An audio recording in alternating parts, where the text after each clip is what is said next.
Johnson's bid for Speaker, a rocky start. The journey to becoming the Speaker of the House is never easy, and for Mike Johnson, it's proving to be particularly challenging. Mike Johnson wants to be the next Speaker of the House. It's a powerful job, one that comes with immense responsibility and influence over the legislative process. The Speaker leads the House of Representatives, setting the agenda and guiding legislation through the complex corridors of power. Johnson is a Republican from Louisiana, a state known for its vibrant political landscape and deep-rooted traditions. He believes he can win, drawing on his experience and the support of his loyal base. However, many people doubt he will succeed. The political climate is tense and the opposition is strong. The first vote is crucial. It will set the tone for the rest of the campaign and indicate whether Johnson has the momentum he needs.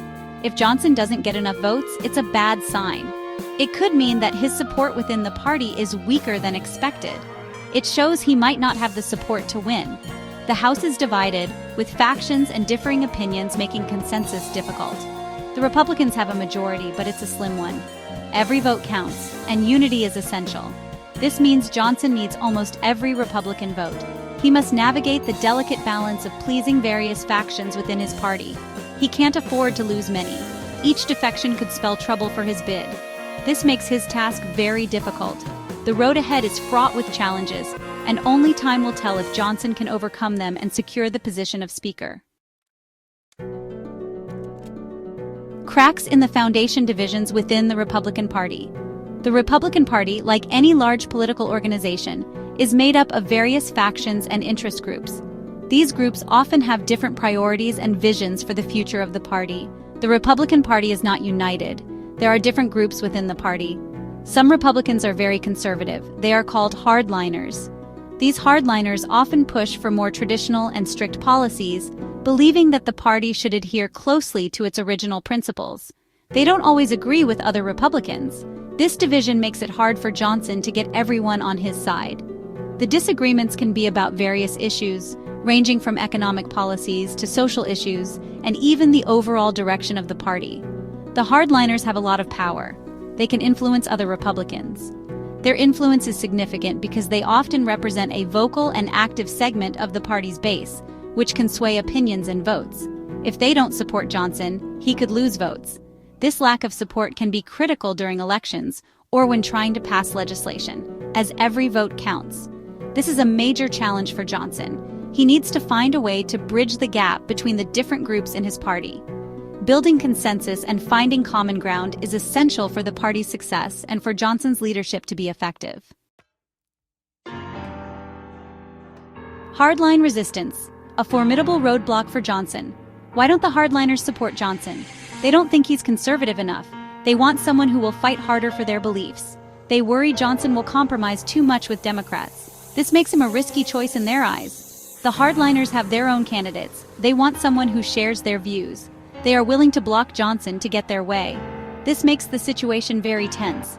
It's a battle for control of the Republican Party. Section 4. The first ballot. A critical test with lasting implications. The first vote for Speaker is not just a procedural formality. It is a significant event that sets the tone for the entire legislative session. This initial vote is a litmus test for the political strength and influence of the candidates involved. The first vote for Speaker is important. It is a moment where alliances are tested and the true power dynamics within the party are revealed. It shows who has the most support. A strong showing can solidify a candidate's position, while a weak performance can spell trouble. If Johnson doesn't win on the first ballot, it looks bad. It could indicate underlying fractures within the party and a lack of consensus. It suggests he might not be able to unite his party. This division could weaken his leadership and make it difficult to pass legislation. This could hurt his chances in the long run. A leader who cannot rally his own party is often seen as ineffective and vulnerable. What happens if Johnson loses the first vote?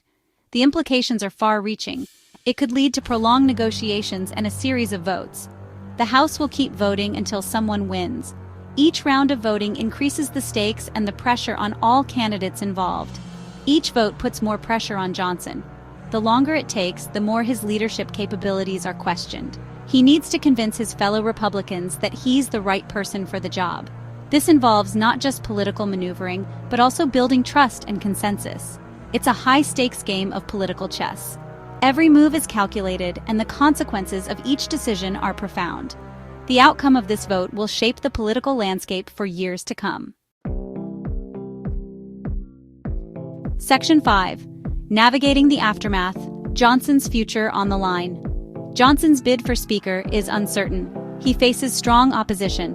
The first vote will be a major test of his leadership. If he fails, it could damage his political future. The Republican Party is at a crossroads. The outcome of the Speaker vote will have a big impact. It could determine the direction of the party for years to come. The stakes are high for Johnson and for the future of the Republican Party.